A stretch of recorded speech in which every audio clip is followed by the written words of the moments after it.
Olá, tudo bom? Estamos na Semana da Pátria. Olha que maravilha! E no dia 7 de setembro comemoramos a independência do Brasil, da nossa nação. Só que um fato importante como esse não acontece do dia para a noite.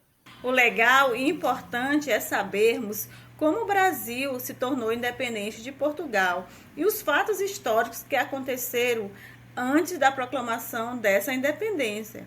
Continue comigo assistindo esse vídeo que vamos aprender todo esse processo de independência e uma história bem interessante e ilustrada. Venha comigo, vamos aprender sobre a independência da nossa nação. Há muito tempo atrás, quando o Brasil era colônia de Portugal, não podia fazer nada por conta própria. Todas as decisões importantes eram tomadas pelos portugueses. E uma das coisas que mais irritava o povo do Brasil era uma espécie de trato que existia entre a colônia, o Brasil, e a metrópole Portugal, que se chamava Pacto Colonial. Nesse trato, o Brasil tinha que enviar suas riquezas naturais para Portugal. Além do Pacto Colonial, Portugal ainda cobrava altos impostos do Brasil. E essa cobrança começou a crescer depois que descobriram minas de ouro em nossas terras. Por causa disso tudo, muitas revoltas aconteciam em diversas regiões do país, como a Inconfidência Mineira e a Conjuração Baiana. Porém, um dia, no ano de 1808, aconteceu um fato muito importante. A França invadiu Portugal e a família real teve que fugir para o Brasil. Esse foi um fato que marcou a nossa independência, pois a partir daí os portos do Brasil foram autorizados a fazer comércio com outros países e não mais só com Portugal.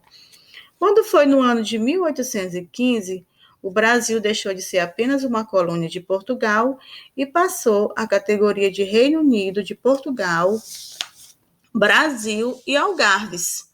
Esses foram alguns passos que impulsionaram a nossa independência. Porém, em meados de 1820, acontecia em Portugal a Revolução do Porto, que exigia o retorno da família real para Portugal e a restituição do Pacto Colonial, ou seja, queriam que o Brasil voltasse à condição de colônia. Um ano depois, Dom João VI é forçado a voltar a Portugal e retorna com a coroa, deixando aqui o seu filho, o príncipe regente Pedro de Alcântara, que, mesmo sendo português, defendia os interesses dos povos brasileiros. No dia 9 de janeiro de 1822, Dom Pedro recebeu novas ordens vindas do rei de voltar para Portugal imediatamente. E é claro que ele não gostou nada dessa história, pois ele queria ficar no Brasil. Ele teria uma decisão muito difícil para tomar: ir e perder o governo do Brasil ou ficar e desobedecer às ordens de Portugal.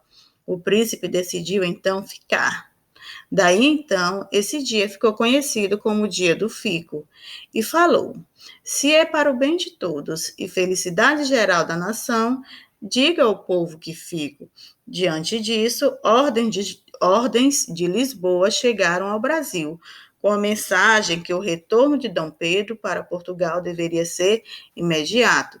A ordem foi lida por Maria Leopoldina, que, convencida da necessidade do rompimento com Portugal, em 2 de setembro, organizou uma sessão extraordinária, assinou uma declaração de independência e enviou para Dom Pedro, que estava em viagem a São Paulo.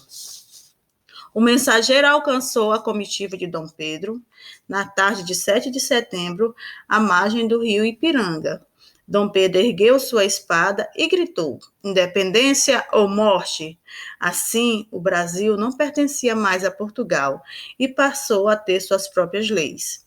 Em 12 de outubro de 1822, Dom Pedro foi coroado com o título de Imperador do Brasil, Dom Pedro I. Assim termina a nossa história. Até a próxima, pessoal!